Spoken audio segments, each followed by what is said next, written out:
एक बार महात्मा बुद्ध किसी नगर से गुजर रहे थे। बुद्ध की नजर एक कपड़े के व्यापारी पर पड़ी जो दुखी और हताश दिखाई दे रहा था। बुद्ध चलकर उनके पास गए और पूछा कि हे भंते, तुम इतने उदास क्यों हो? अगर तुम मुझे अपनी चिंता का विषय बताओ तो मैं तुम्हारी कुछ मदद कर सकता हूं। कपड़े के व्यापारी ने बुद्ध को प्रणाम किया और उनको अंदर बुलाया। उस व्यापारी ने कहा कि जब से मेरी पत्नी की मृत्यु हुई है तब से मेरे घर पर मेरे छोटे बेटे की देखभाल वाला कोई नहीं है, इसलिए मैं हमेशा इसको अपनी दुकान पर लेकर आ जाता हूं। लेकिन मेरी दुकान पर आने वाले हर ग्राहक की पगड्डी को उछालकर फेंक देता है। कभी कभी उनका झोला उठाकर बाहर फेंक देता है। मैंने इसको बहुत समझाया, डांटा, लेकिन यह नहीं समझा।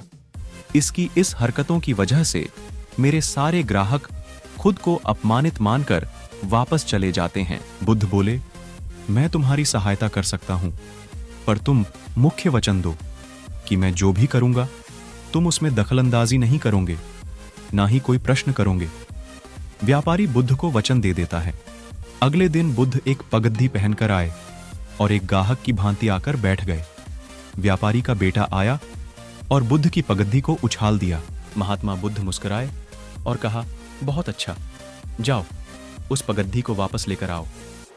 वह बच्चा दौड़ कर गया और पगड्डी लाकर बुद्ध को दे दी। अगले दिन बुद्ध एक कुल्हाड़ी और एक लकड़ी लेकर आए। उस लड़के ने फिर से उस पगड्डी को उछाल दी। बुद्ध ने उस लड़के को कुल्हाड़ी और लकड़ी दे दी और कहा, जाओ इस लकड़ी को काटो। व्यापारी को थोड़ा सा डर लग रहा था कि कहीं उसके लड्डिचके को चोट नहीं आ जाए, लेकिन उसको अपना वचन याद था। 7 दिन तक महात्मा बुद्ध कोई ना कोई नया काम लेकर आते और उस लड्डिचके से करवाते। शीघ्र ही वह लड्डिका भूल गया कि उसको किसी की पगड्डी उछालनी है। व्यापारी बहुत खुश हुआ और बुद्ध को धन्यवाद दिया। मुझे पता है कि इस कहानी का और मन के वश को कोई विशेष संबंध नहीं है, लेकिन पहले आप इस तर्क को समझ लीजिए। अगर हम अपने मन को अपने हिसाब से काम नहीं करवाएंगे तो मन अपने हिसाब से काम करेगा। मन वश में हो सकता है यदि मन को हम अपने अनुसार चलाएं। मन 2 तरीकों से, 1, मन अपने हिसाब से काम कर सकता है, या 2, मन को हम अपने हिसाब से काम करवा सकते हैं। बुद्ध से मिलने से पहले उस लडीडीडी हेचके का मन और दिमाग अपने हिसाब अनियंत्रित रूप से काम कर रहा था, लेकिन बुद्ध ने उस लडीडीडी हेके को अपने अनुसार काम करवाए, जिससे उसकी आदत ही बदल गई।